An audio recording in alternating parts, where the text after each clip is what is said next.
Do you have the strength to say no to the Lego movie and its commercialization, even though you were walking into it expecting that and it's probably what you wanted in the first place? Well, movie critic Ed Whitfield hopes you do.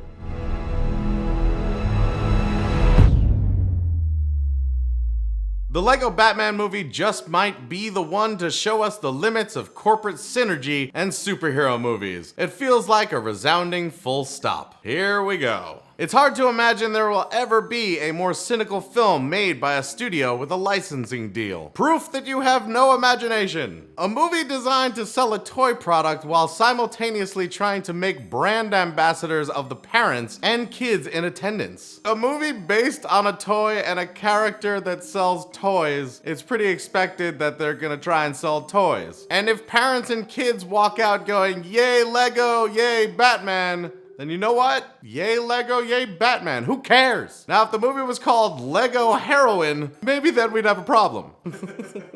The breeders are reminded of old Warner's properties like Gremlins, Harry Potter, and Lord of the Rings. But unfortunately, the LGBTQ community wasn't reminded of Gremlins, Harry Potter, or the Lord of the Rings. And that's where the problem starts. The ads that precede it tell the tadpoles that the Lego Story packs are already available. Again, it's a toy movie. Even Battleship was like, man, I hope we sell more Battleship games. You sunk my industry. If you're the incubator or ejaculator brave enough to tell their cherubs that they won't be recreating the film at home because you object to the strong-arming and conspicuous manipulation of families in a film ostensibly about the importance of family and not standing alone, then you have my respect. First of all, a double amputee can count on one hand how many people actually want your respect.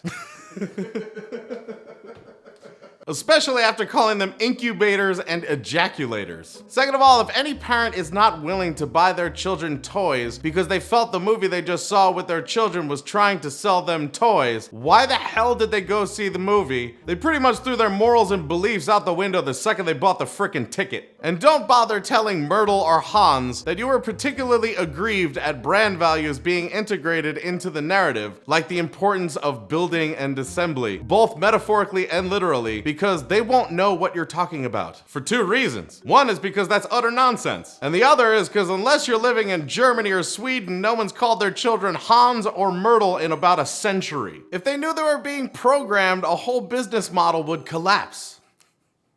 I'm just picturing a movie theater full of children just coming to this realization. They're trying to sell us toys. They're trying to sell us toys. I refuse to finish this movie.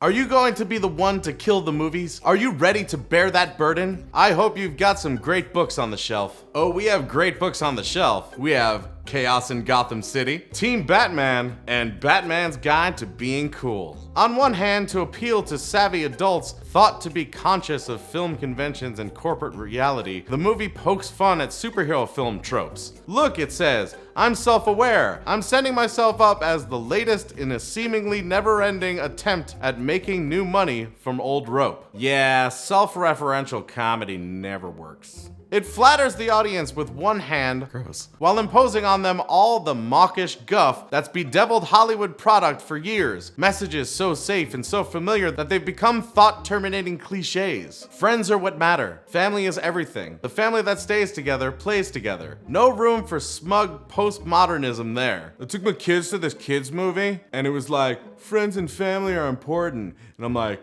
that's bullshit. When a film makes genre conventions naked in this way, it's inviting young fans to see the inherent silliness in such movies. Oh, you finally get it. Still haven't reviewed the movie though. And that arguably is a tacit acknowledgement that we've reached peak superhero. Once you reach saturation point, every story's been told, every complication tried. All that's left then is to spoof and acknowledge it's all about ancillary tie-ins, at which point it's surely over. Fear the Lego Star Wars movie. Yeah, stories about heroes defeating villains is just over. That's why I only read the Bible. Oh crap. That's why I only read Greek myths. Oh crap. That's why I only read 90 99% of the stories that have been written since the beginning of time. Aw, crap. So you guys let us know down in the comments what movie we should do next. If you want to see the Critique the Critics that we did on the Lego Movie by the exact same critic, you can click right there.